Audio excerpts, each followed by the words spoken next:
Card update করার জন্য আমাদের অফিসিয়াল ওয়েবসাইটে আসতে হবে। তার জন্য আমাদের গুগল ক্রোমে গিয়ে লিখতে হবে স্বাস্থ্যসাথী.com। স্বাস্থ্যসাথী.com লিখে সার্চ করার সঙ্গে সঙ্গে আমাদের অফিসিয়াল ওয়েবসাইটটি খুলে আসবে বা স্বাস্থ্যসাথী কার্ডের ড্যাশবোর্ডটা চলে আসবে। সেইখান থেকেই আমরা আপডেট করতে পারবো। স্বাস্থ্যসাথী কার্ড এই লিঙ্কে ক্লিক করব, ডেস্কটপ মুড করে নিয়ে স্বাস্থ্যসাথী কার্ড ক্লিক করব। ক্লিক করার পর আমাদের হোম পেজে চলে আসবে। এটা রাজ্য সরকারের স্বাস্থ্য দপ্তরের ওয়েবসাইট বা স্বাস্থ্যসাথী কার্ডের ওয়েবসাইট। এখান থেকে আমাদের স্বাস্থ্যসাথী কার্ডগুলো নিয়ন্ত্রণ করা হয় এবং এখান থেকে আমরা স্বাস্থ্যসাথী কার্ডগুলো আপডেট করতে পারবো কোথাও না গিয়েই, মোবাইলের সাহায্যে, অনলাইনের সাহায্যে আমরা স্বাস্থ্যসাথী কার্ডগুলো ডাউনলোড করব এবং আপডেট করে নেব এই মোবাইলের সাহায্যে।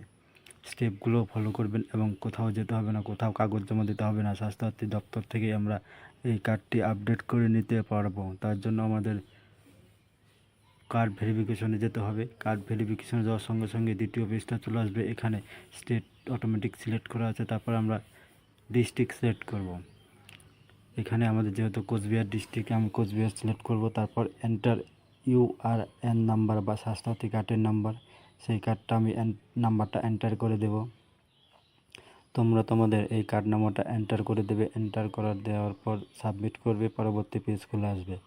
ভিডিওটা যদি ভালো লাগে অবশ্যই সাবস্ক্রাইব করে পাশে থাকবেন, লাইক শেয়ার কমেন্ট করবেন এবং এগিয়ে চলতে হেল্প করবেন।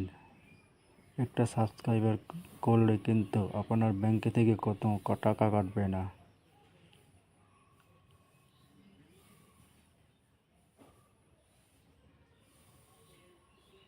Thanks for click this my video. Submit করলাম। সাবমিট করার সঙ্গে সঙ্গে পরবর্তী পেজটা চলে আসবে।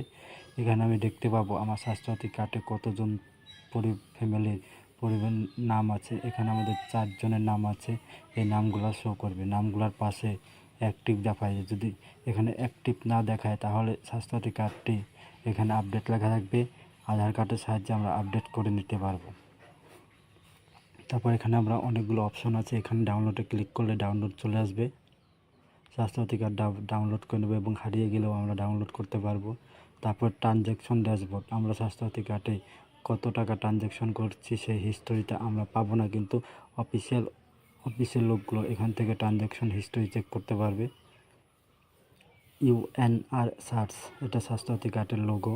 এখান থেকে পাসওয়ার্ড ইউজার নাম দিয়ে এই নাম দিয়ে আমরা লগ ইন করলেই আমরা দেখতে পাবো ডিস্ট্রিক্ট ইন্স্যুরেন্স টিপিএ হসপিটাল কত টাকা এখান থেকে কাটা হয়েছে সেটা খুব সহজেই দেখা যাবে সিং ইন করার মাধ্যমে।